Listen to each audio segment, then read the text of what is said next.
Hey everyone, Dr. Tom McNamara back here again for our course in trigonometry. In this video we are going to continue our work on graphs of trig functions, and we're going to talk about how to graph trig functions that have changes to their period and amplitude.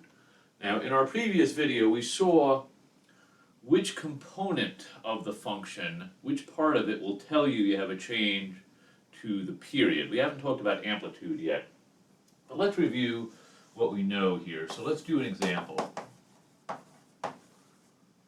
What the heck, maybe I'll go up there.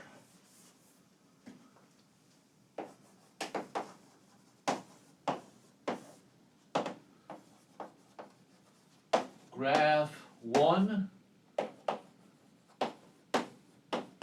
complete cycle of y equals sine 4x.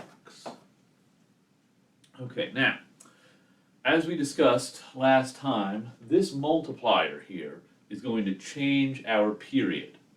Now, normally the period, in other words, the length of a complete cycle for the sine function, the period is normally 2 pi. When you put a 4 there, we're going to get 4 complete cycles in that length. It's going to complete the cycle 4 times. So each individual period, each individual cycle will have this length. We'll do 2 pi over 4, in other words, pi over 2. Okay, so that's the length of one complete cycle. Okay, so here's what I recommend doing when you're graphing a trig function that has a change in period. Okay, we know the sine function lives between -1 and +1 on the y-axis. What I'm going to do is I'm going to take that period and I'm going to divide it into 4 pieces. Okay, that's critical. We're always going to take our period, whatever it is, and divide it into 4 pieces. If you look back at the video on basic graphs, you'll see that's what we were doing. We put tick marks every pi over 2 units. Take an ordinary period of 2 pi, divide that by 4, you get pi over 2. That's why we had tick marks every pi over 2 units. Now here, well, where are our tick marks going to be? Pi over 2 divided by 4 gives me pi over 8. Okay, so this would be pi over 8, pi over 4, 3 pi over 8, 4 pi over 8. Okay, so if you just count them out, this would be pi over 8, 2 pi over 8, which simplifies to pi over 4, 3 pi over 8, and then 4 pi over 8, which of course reduces to pi over 2. Okay, so now we got this. Now we're dealing with the sine function, so we start here at the midline. Up top, back down to the midline, we bottom out here, and then back to the midline. Connect these with a nice smooth curve. Remember, when we're graphing a trig function, we don't want any angles or anything like that. Okay, so this is a graph of one complete cycle of this function. Okay, so take this multiplier, you do 2 pi over that, that'll tell you the period. So you're dealing with a length of pi over 2 units. Divide that into 4 pieces. That'll tell you where to put your tick marks, and that tells you where to put your anchor points. Okay? So let me do another example.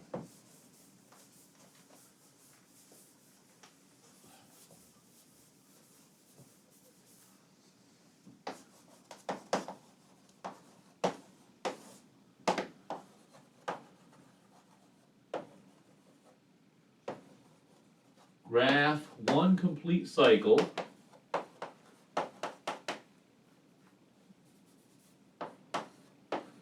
of this function here, y equals, let's deal with the cosine in this example, cosine 1/4 x. Okay, now as we saw last time, a multiplier here that's bigger than 1 actually shrinks the period. It makes the cycles happen faster, so each cycle takes less distance on your graph. A multiplier that is less than 1 is actually going to expand the period. Okay, so let's follow that recipe that we just discussed. So to get the period of our function, we take 2 pi over that multiplier. All right, so we got to take 2 pi divided by 1/4.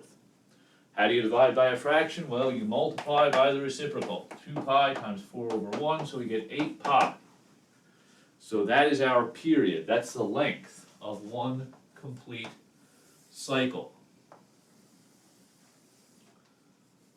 All right, now cosine, just like sine, cosine lives between -1 and +1 on the y-axis. And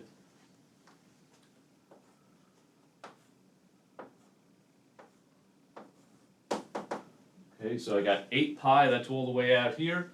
Notice I divided it into 1, 2, 3, 4 pieces.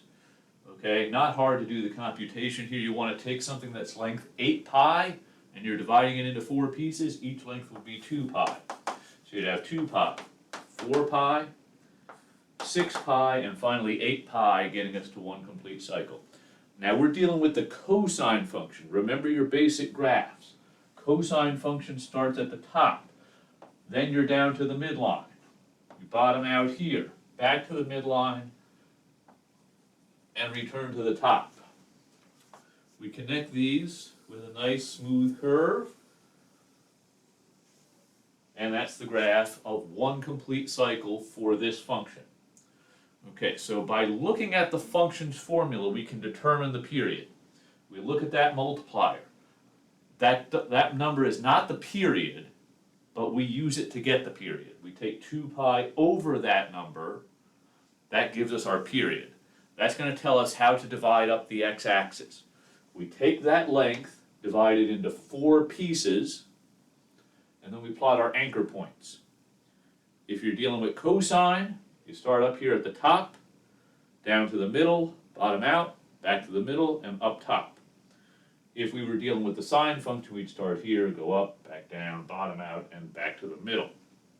Okay, so very easy to draw these graphs by hand, provided we know where to look. Look right there, that'll tell you how long a complete cycle is. You want to continue this graph? Well, you take this exact picture and put it right here. Remember, that's what it means for a function to be periodic. This cycle occurs over and over again, exact repetition of that cycle over and over again.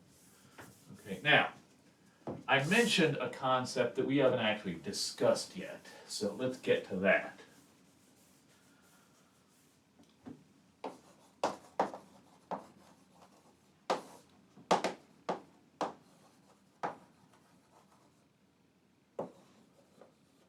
Graph one complete cycle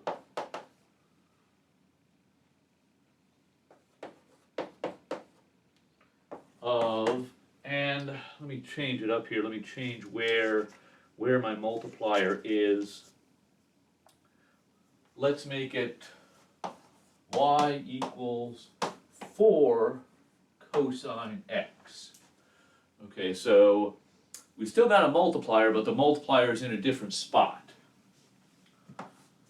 Okay, the multiplier is on the outside. That changes the max height of the graph. Okay, so we call that the amplitude of the trig function. So in this case, the amplitude is 4, and the period is 2 pi. So let me go ahead and draw a really quick graph of this function. So, 1, 2, 3, 4.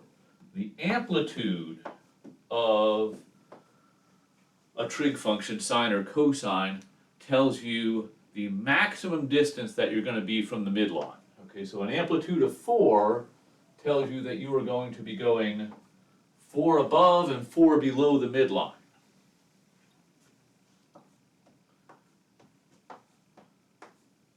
Okay, now our period for this function is 2 pi. There's no multiplier there, so we're back to the ordinary period. if we divide that up into 4 units, it'd be pi over 2. Okay, now we're dealing with cosine. So you start at the top of your cycle, 1, 2, 3, 4. Since we have amplitude 4, that's the top of our cycle up there. So up top to an amplitude of 4 units, down to the midline. We bottom out here at -4. Back up to the midline. And then up top. As always, we connect these with a nice smooth curve. And we've got our picture. Okay, so multipliers on the inside, they change the horizontal dimension of the graph. Okay, changing the multiplier by the x affects the x-axis. Okay, that makes sense, right? Changing the multiplier on the outside, that's going to affect the vertical dimension of the graph. Okay.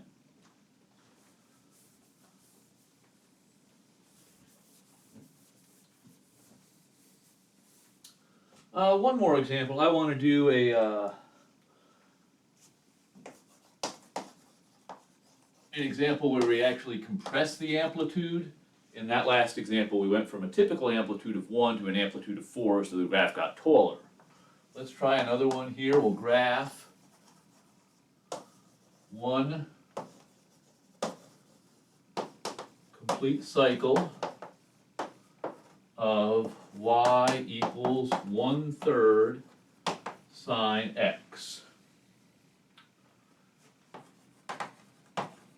Okay, so my amplitude and my period. I like to just write this information down whenever I'm graphing a trig function. This is the key, or part of the key information that we need to draw these graphs.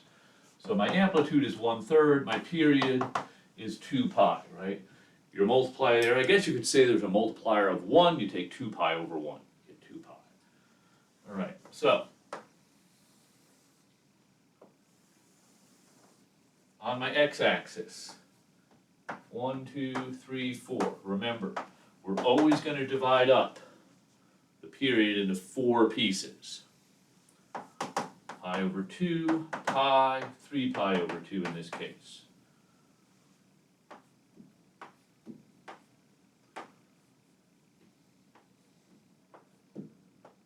Okay. Now you might be saying, Dr. Mack, the amplitude is 1/3, why did you plot 3 tick marks? Well, that's 1 up there. So this is 1/3 down here, right? That's 1/3, 2/3, 3/3, or 1 full unit, okay? And this is -1. So my height is actually only going to go up to here. This graph is going to be oscillating between -1/3 and +1/3. Now we're dealing with the sine function. Start on the midline. Up top, back to the middle, bottom out down here, back to the middle. Nice smooth curve connecting those anchor points. Okay, so always divide your period into 4 equal parts. Depending on whether you're graphing the sine function or the cosine function, that'll tell you where to start. If you're dealing with the sine function, you start in the middle, and then you go up top. How high do you go? Well, that's determined by your amplitude. Okay, so these two things together are part of all we need to get the graph of any trig function. Okay, let me do one where we combine a change in amplitude with a change in period. Okay. Up to now, we've just looked at changing each one individually.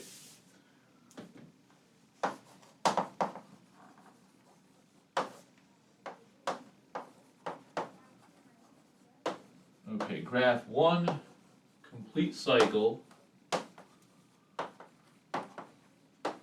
of, and I'm just going to pull an example out of our book here. And I want one that has both kinds of changes.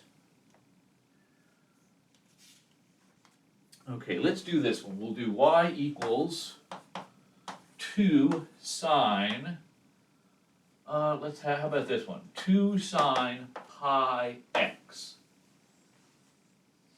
2 sine pi x. Okay, so amplitude. Okay, nothing really to do for the amplitude, no real computation. You look at that number, it's a 2.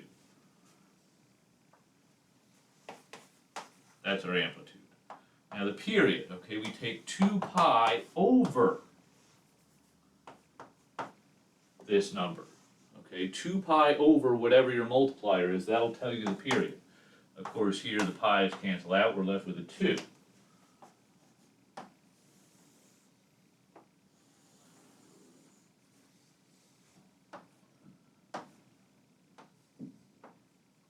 Okay, so our graph is going to be oscillating between -2 and +2 because we have an amplitude of 2.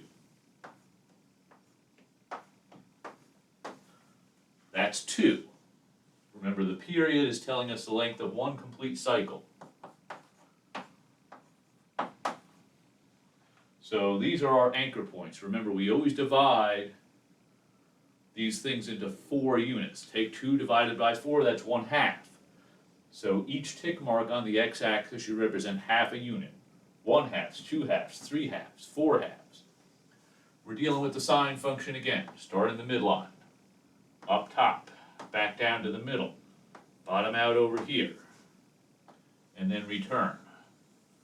Connect everything, nice smooth curve, and we've got our graph here that has both a change in amplitude and a change to the period. Okay? Outside tells you the amplitude, inside, use that to find the period. Remember, always divide the period up into 4 equal segments, and that'll tell you where to put your anchor points. Okay, so basically just by looking at these trig functions, we extract all the key information and we can get the graphs very easily.